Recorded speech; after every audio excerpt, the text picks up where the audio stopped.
Mi padre se burló de mi auto viejo, mira el tuyo y mira el de tu hermano, pero cuando su hijo dorado lo dejó en la calle, fui yo quien lo pasó a recoger, en ese mismo auto. Mi padre siempre ha tenido este talento miserable para hacer sentir que cualquier cosa que hago es mediocre, y durante mucho tiempo pensé que era algo normal, que así eran los papás estrictos. Que así hablaban los hombres que se criaron en tiempos distintos. Pero con el paso de los años me di cuenta de que no era estricta educación ni humor pesado, era una necesidad constante de compararme con mi hermano menor, Alex, como si yo existiera únicamente para resaltar lo bien que él lo hacía todo.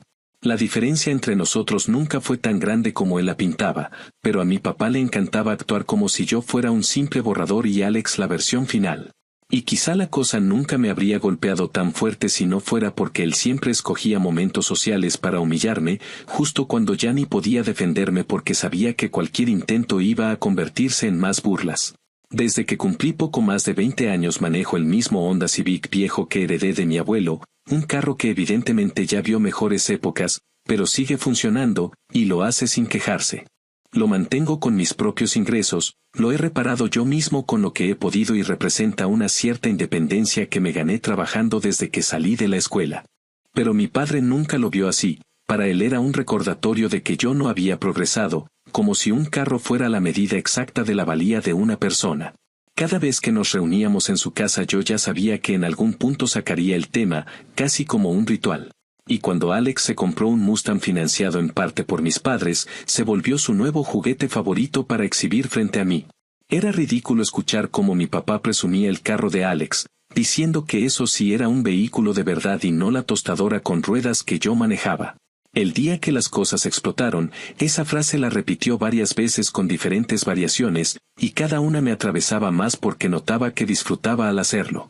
Aquel día estábamos en una carne asada en su patio, con familia extendida y algunos vecinos que mis papás siempre invitaban como si fueran parte de un show. Cuando Alex llegó en su Mustang, mi papá lo recibió como si fuera un héroe regresando de la guerra, diciendo que por fin había un coche digno estacionado en su entrada. Yo estaba sirviéndome comida cuando escuché que mi papá decía que ojalá yo me animara a mejorar el mío porque ya daba pena ajena. Y luego, delante de todos, soltó que era increíble cómo Alex se esforzaba y yo no, que era evidente quien tenía visión de futuro. No sabría explicar por qué ese comentario en particular me ardió tanto, quizá porque llevaba años acumulándose un resentimiento silencioso dentro de mí y ese momento lo reventó. Quise irme, pero si me iba él ganaba, así que me limité a quedarme callado y a terminar mi plato, intentando no tirarlo con rabia sobre la mesa. Más tarde, cuando ya varios estaban medio borrachos, mi papá dijo que quien se quería ir conmigo en el carrito de juguete, haciendo que varios rieran por compromiso. Yo ya no estaba enojado, estaba cansado. Una fatiga profunda de saber que nunca iba a cambiar. Esa noche manejé a mi casa con el estómago revuelto y decidí que no iba a seguir permitiendo que mi papá se metiera conmigo así nomás. Dejé de contestar llamadas y mensajes durante varias semanas. Mi mamá intentó mediar, pero yo ya estaba harto. No era un arranque, era el resultado de años de paciencia forzada. Me enfoqué en mi trabajo, en mi vida, y me di cuenta de que el silencio me estaba sentando bien. Lo irónico es que la vida a veces parece tener un sentido del humor retorcido. Una noche de viernes, cerca de la medianoche, recibí una llamada de un número desconocido. Contesté pensando que sería algún cliente del trabajo, pero escuché la voz de mi papá, quebrada de una forma que jamás había escuchado. Me dijo que Alex había tenido un problema, que su carro estaba varado, que había chocado contra una banqueta saliendo de una fiesta y que no lograba mover el vehículo. No habría sido tan grave si hubiera estado sobrio, pero estaba ebrio y no quería que la policía lo encontrara ahí. Mis papás estaban fuera de la ciudad visitando a una tía y, según él, Alex no tenía a quien más recurrir. Tardé en responder, no porque no supiera qué decir, sino porque por primera vez en mi vida lo escuché pedir algo sin tono de mando. Me pidió que fuera por Alex, que por favor lo ayudara. No sé si fue orgullo o simple cansancio, pero le respondí que iría, aunque no sabía cómo sentirme al respecto. Tomé las llaves de mi carro, cuyo motor sonó como siempre, con esa vibración conocida que mi papá tanto despreciaba, y conduje hasta donde estaba Alex. Cuando lo vi sentado en la banqueta, con el Mustang a un lado hecho un desastre, él levantó la cabeza y lo primero que dijo fue que no podía creer que yo hubiera llegado en esa cosa. No contesté, Solo le dije que se subiera si quería evitar dormir en la calle. El camino de regreso fue silencioso.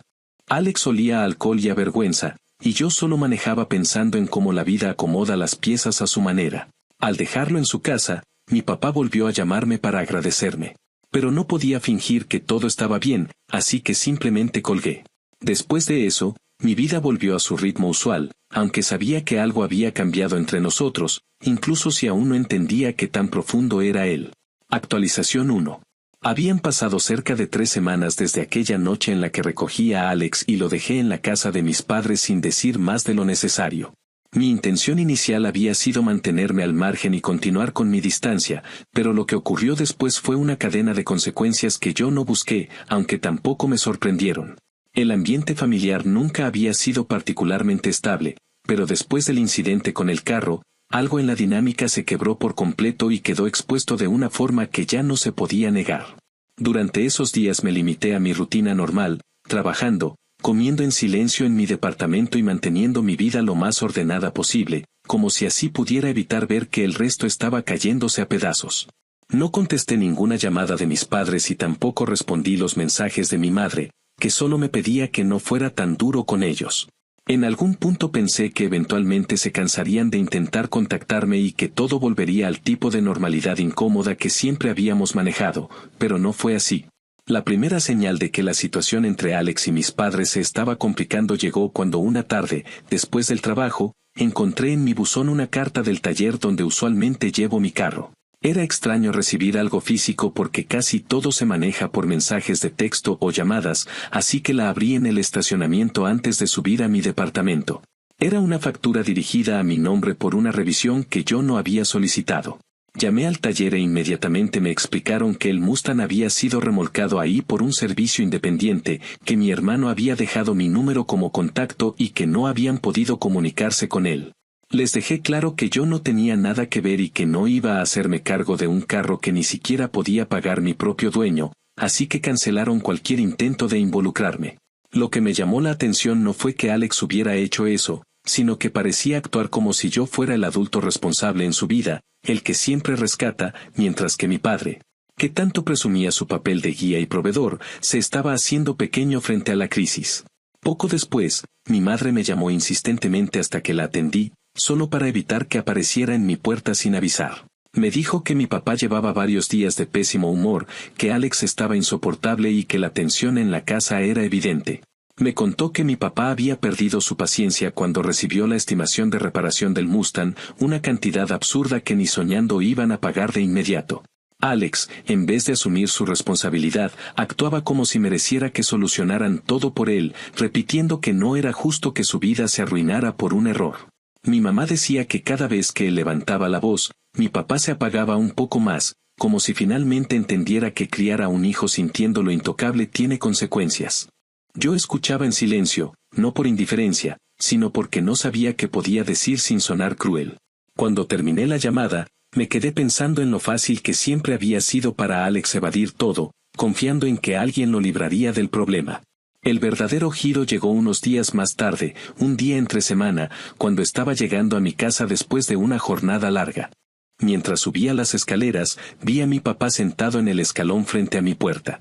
Nunca lo había visto así, siempre mantuvo este aire de autoridad, incluso cuando no lo merecía, pero esa tarde parecía un hombre que no encontraba dónde poner las manos ni las palabras.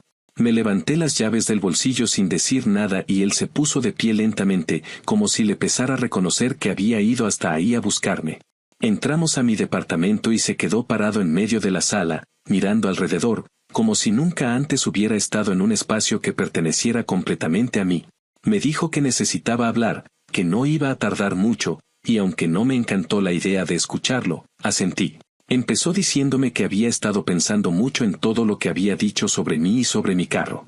No intentó justificarlo, no trató de disfrazar las cosas con bromas o falsas explicaciones, simplemente admitió que había sido injusto, que se había dejado llevar por esta idea absurda de que debía empujarme a ser mejor a través de comparaciones, cuando en realidad lo único que hacía era tratarme como si siempre estuviera fallando, incluso cuando no era así.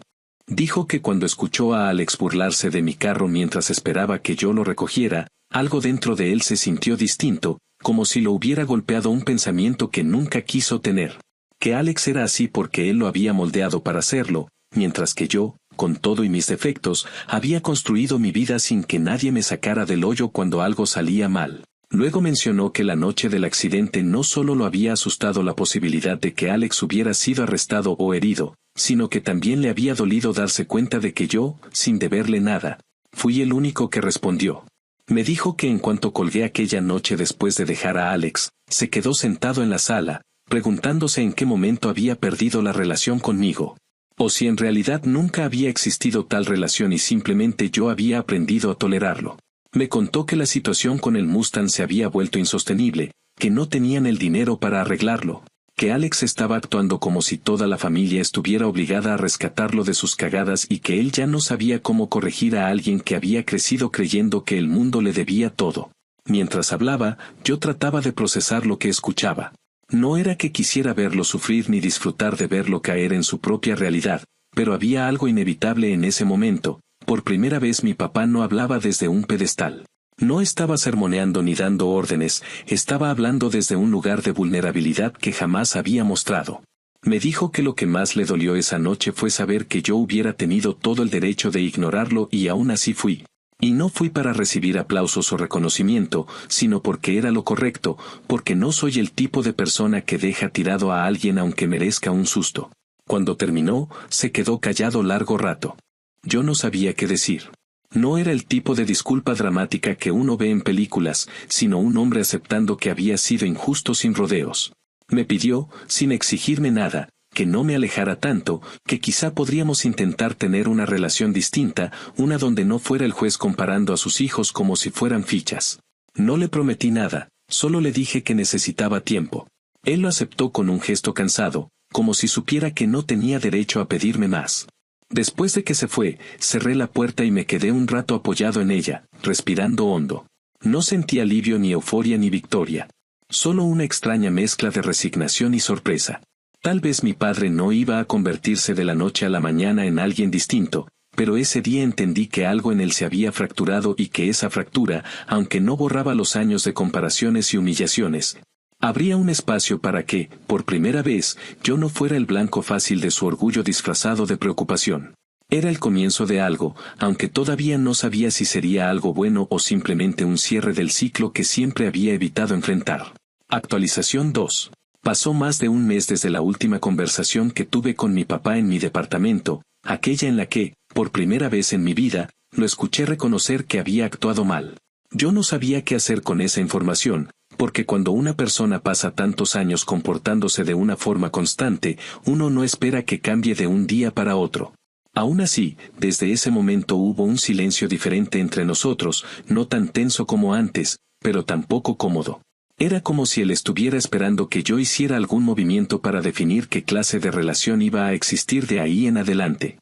Yo, por mi parte, decidí no forzar nada. Estaba dispuesto a dejar espacio, pero no a retroceder al punto en el que aceptaba cualquier comentario solo para evitar confrontaciones. Mientras tanto, seguí con mi vida normal, sin bloquear a nadie y sin estar pendiente de sus mensajes, pero tampoco ignorándolos de forma deliberada. Solo los veía y decidía si valía la pena responderlos. Durante ese periodo, Alex seguía causando estragos en la casa de mis padres. Mi madre era quien me mantenía al tanto, aunque a veces parecía que lo hacía más como desahogo que como intento de involucrarme. Me contaba que Alex se había vuelto insoportable, que estaba irritado por todo, que estaba discutiendo con mi papá cada día y que la frustración por no tener carro lo estaba llevando a comportarse aún peor que antes. La parte que más me llamó la atención fue enterarme de que mi papá, que siempre había sido quien más lo defendía, había empezado a tenerle poca paciencia. Cuando yo era adolescente, cualquier problema que tuviera era culpa mía por no esforzarme lo suficiente, pero cuando Alex hacía algo, siempre había una excusa lista. Por primera vez en mucho tiempo, parecía que ese favoritismo se estaba derrumbando, no porque mi papá quisiera corregirlo, sino porque finalmente estaba enfrentando las consecuencias de su propia manera de criar. Las cosas entre ellos se pusieron especialmente tensas cuando el taller les entregó una nueva estimación para reparar el Mustang, una cifra que, según mi madre, provocó una discusión tan grande en la casa que los vecinos salieron a ver qué pasaba. Mi papá le gritó que no había manera de pagar algo así, y Alex respondió que era su responsabilidad porque él era quien le había ayudado a conseguir el carro y quien siempre le había dicho que se lo merecía. Mi madre dijo que la situación se volvió casi absurda porque Alex hablaba como si hubiera sido víctima de un engaño, como si alguien le hubiera obligado a manejar ebrio y a destruir el carro. Ese fue el primer momento en el que mi papá le dijo, sin suavizarlo, que ya estaba harto de su actitud, que no iba a rescatarlo siempre, que la vida no funcionaba así. Escuchar eso de mi madre fue extraño, porque durante años me había repetido que yo debía comprender que mi papá era duro pero justo, y ahora parecía darse cuenta de que ni él podía manejar la criatura que había creado.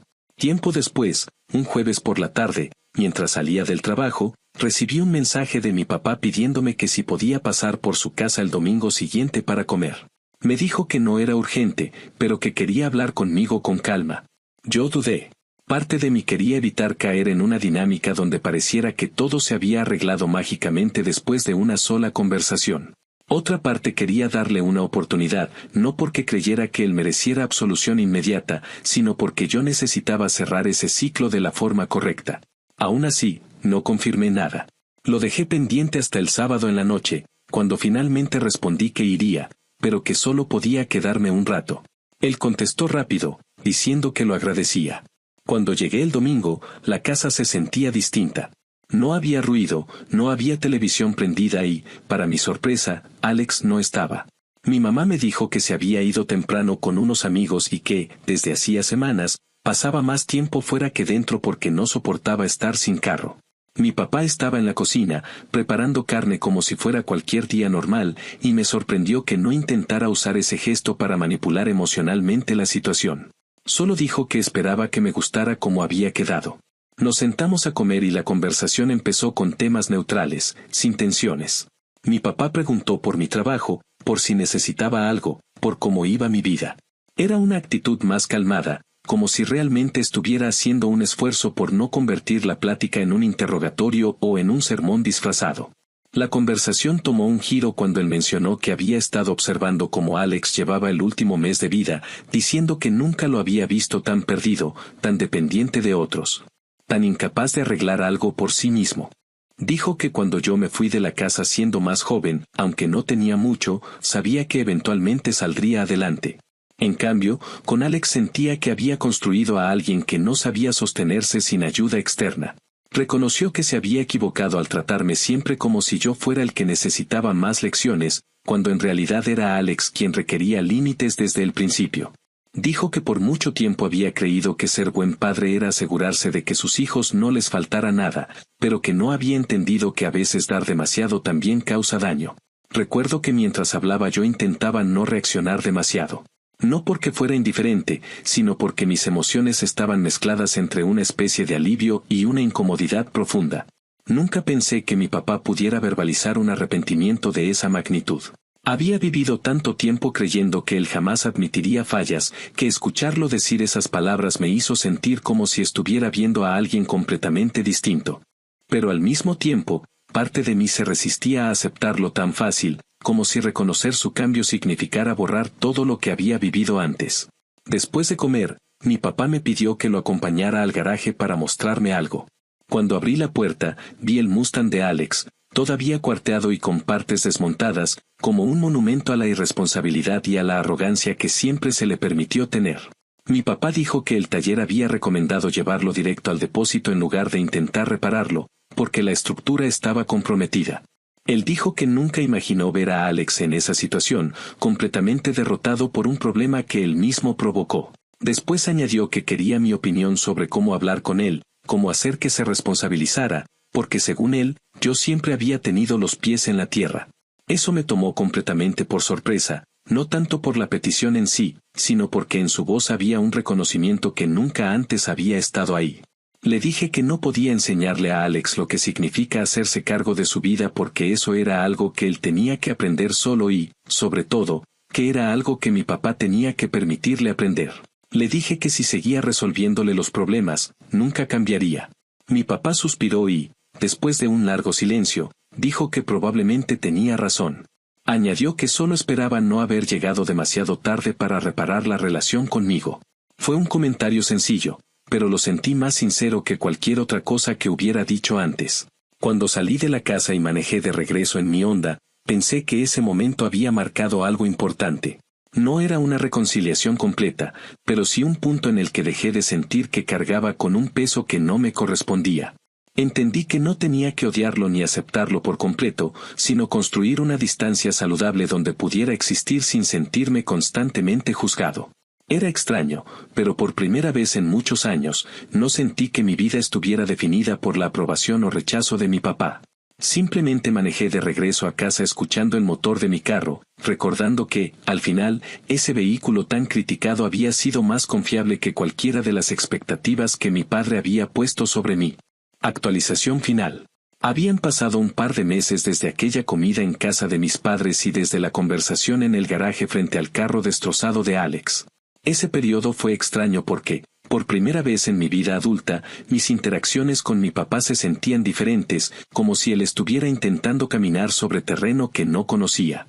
Yo también me sentía raro, porque no estaba acostumbrado a que él me buscara sin que detrás hubiera una crítica disfrazada de consejo o una comparación innecesaria.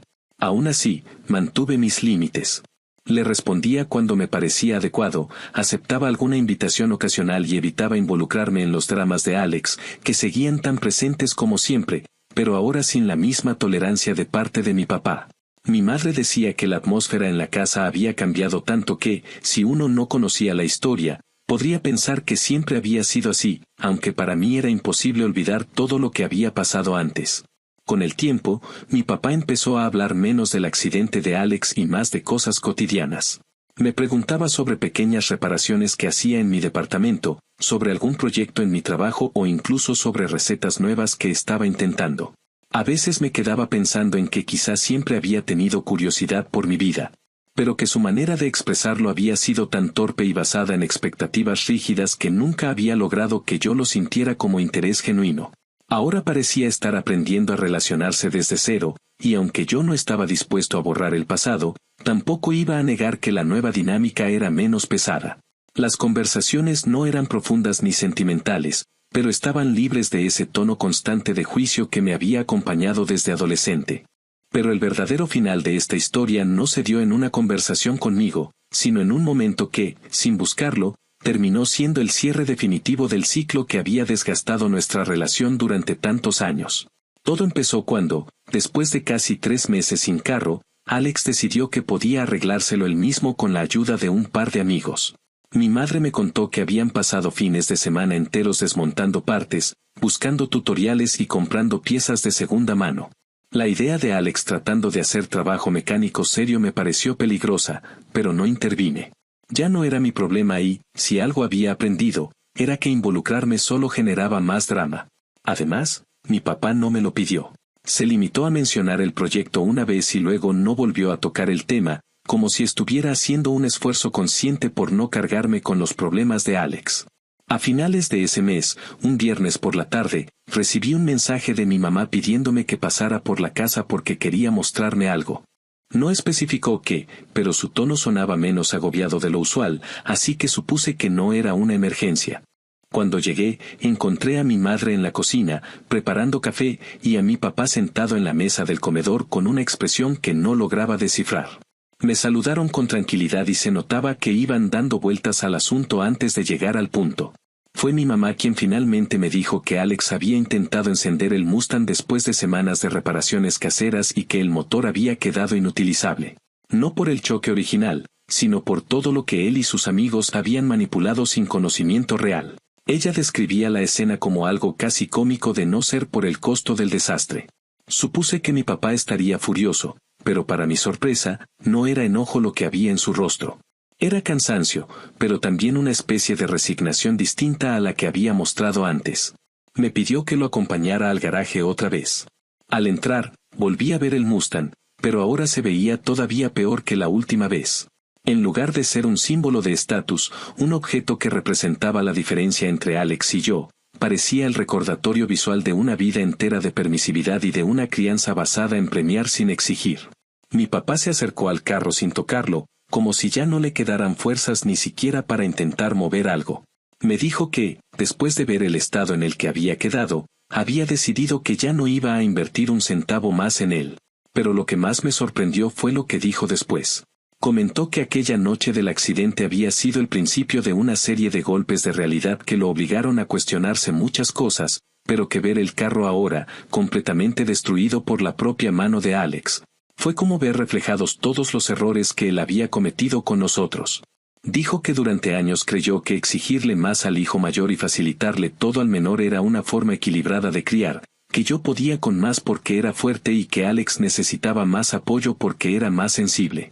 Pero confesó que ahora veía que había cocinado un tipo de dependencia emocional en Alex que lo hacía incapaz de enfrentar cualquier dificultad sin esperar que alguien lo rescatara. Lo dijo sin dramatismo, sin pretender que yo le ayudara a solucionar nada, solo como una reflexión pesada que por fin se le había asentado. Me comentó que desde que yo me había distanciado, había empezado a notar detalles que antes pasaban desapercibidos. Como la manera en que Alex reaccionaba ante un simple no o cómo se molestaba cuando las cosas no salían exactamente como él quería. Dijo que si antes no lo veía era porque estaba demasiado ocupado tratando de corregirme a mí, como si yo fuera el hijo que más necesitaba disciplina. Escuchar eso me dejó sin palabras por un instante, no porque me sorprendiera lo que decía, sino porque era la primera vez que mi papá reconocía haber actuado basado en una percepción completamente equivocada. Me dijo que su intención al acercarse a mí esos meses no era pedir perdón ni borrar el pasado, sino intentar construir algo distinto. Admitió que comprendía si yo no podía verlo de esa forma todavía, pero que ya no esperaba que yo reaccionara como él quisiera. Dijo que lo único que podía hacer era seguir intentando comportarse como un padre que escucha en lugar de un padre que ordena. Cuando volvimos a la casa, mi mamá nos alcanzó con una carpeta vieja que guardaban en un cajón del comedor. Dentro había fotos de cuando éramos niños, algunas de fiestas, otras de vacaciones y varias que yo no recordaba haber visto. Alex salía sonriente en casi todas, siendo el centro de la atención, mientras que en las mías siempre aparecía cargando algo, ayudando, o parado detrás de algún adulto. Mi mamá dijo que no se había dado cuenta de esa diferencia hasta que revisó las fotos ese mismo día. Era como una evidencia silenciosa de cómo habían tratado a ambos hijos sin pensarlo demasiado. No culpaba a nadie, solo reconocía que las cosas habían sido así por tanto tiempo que se habían vuelto parte del paisaje. En el camino de regreso a mi departamento pensé en lo extraño que era sentirse comprendido por mi papá después de tantos años de sentir todo lo contrario. No era una recompensa ni una revancha, sino un cierre calmado, como si cada pieza estuviera acomodándose por fin en un lugar donde ya no lastimaba. No sentí triunfo ni la necesidad de restregarle nada en la cara. Sentí alivio. Mientras manejaba mi Honda, ese mismo carro que tantas veces fue motivo de burla, entendí que la vida rara vez cobra las deudas de la forma que uno imagina. No fue una venganza consciente ni una lección planificada. Fue simplemente el peso de la realidad cayendo por su propio ritmo, mostrando que lo que se construye sobre expectativas falsas eventualmente termina derrumbándose sin que nadie tenga que empujarlo. Esa noche, al estacionar el carro frente a mi edificio, me quedé un momento dentro, con el motor apagado, escuchando el silencio. Pensé en la versión más joven de mí mismo, la que se tragaba los comentarios de mi papá porque creía que no tenía opción. Pensé en cuántas veces deseé que él entendiera que yo también merecía respeto, aunque no fuera el hijo brillante ni el favorito. Y finalmente acepté que no necesitaba que él lo dijera para validar lo que ya sabía. Había aprendido a valerme por mí mismo, y aunque su reconocimiento llegara tarde, no por eso dejaba de tener cierto significado. Era la última pieza que faltaba para entender que, por más rota que hubiera estado la dinámica familiar, yo había conseguido salir adelante sin seguir el guión que él había escrito para mí. Y así terminó todo, no con un gran gesto ni con una frase memorable, sino con la sensación tranquila de haber cerrado un ciclo que durante años pensé que me iba a acompañar para siempre.